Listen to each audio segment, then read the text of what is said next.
during conversation are just a part of who they are and aren't given much thought, but those small nuances are actually extremely important. With a little knowledge and practice, you're able to use nonverbal communication to convey any message that you want. If you want to improve your nonverbal communications, there's a few steps you can do to help improve your understanding and knowledge. Improving nonverbal communication starts with first recognizing your own habits and then learning to add or subtract habits to get the behaviors you want. Also, a good nonverbal communicator always looks at the outside possible reasons for why someone might be behaving the way they are. The first step in improving your nonverbal communication skills is recognizing your current reactions and what they might be conveying. Everyone already uses nonverbal communication on a day-to-day basis, even if it's unintentional. So ask yourself next time you're in a conversation, how to react when someone tells a joke, how to react when someone tells me some bad news, and so on.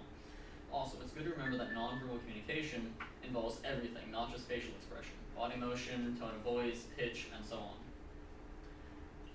If you can't pinpoint your own nonverbal communication by yourself, you can always ask a close friend or a relative to do it for you. Ask the same questions you'd ask yourself. How do I react when someone tells a joke? How do I react when someone gives me some bad news or that there was homework due yesterday? For some people, they will realize they have a lack of nonverbal expressiveness, and that's fine. You just have a lot of less self-reflection to do when you're doing this, but you can take that time to start thinking of what messages you would like to convey. As a side note, a lack of nonverbal expressiveness can convey certain messages, such as disinterest, so it's a good note to have when you want to get out of a conversation. Now that you know what your habits are, you can start to work on changing them to get the message that you want. There's two main ways to do this. You have inhibiting and promoting. Inhibiting works with removing or controlling the responses that you don't want or that don't have the right message. Inhibiting reactions like a nervous tic or an explosion of emotion can help you keep a calm outwardly appearance. According to Choices and Connections, an Introduction to Communication, 2nd edition, critical self-reflection is an effective method to help with inhibiting. By reviewing situations which cause strong emotional reactions and how thoughts and feelings affected your nonverbal responses in those situations. With that knowledge, you can start to think of better ways you could have responded in similar situations.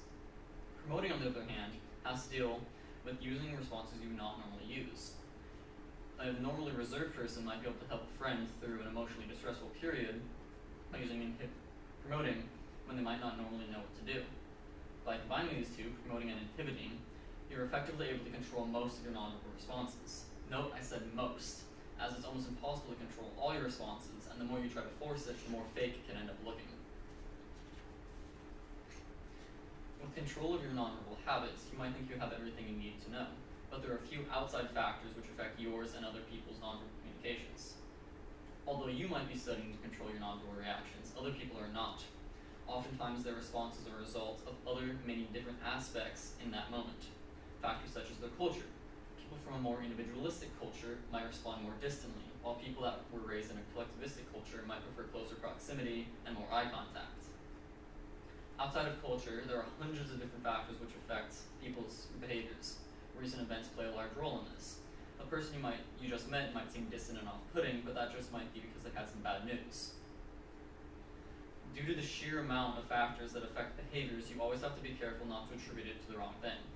Take a moment to think if the person you just met is being cold because they don't like you, or because they just are going through something. Nonverbal communication is a powerful tool. While it may seem small, studies by people like Dr. Albert Mehrabian show that around 90% of all meaning in a conversation is derived from nonverbal communication. What we just talked about is just the start of nonverbal communication. There's always more to learn and understand, but this basic information will help you in future encounters like interviews and meetings. Controlling your nonverbal habits might seem hard at first, but all you have to do is learn to recognize your own current habits and then use those responses to portray the messages that you want. And always make sure to think twice about why someone is acting the way they are.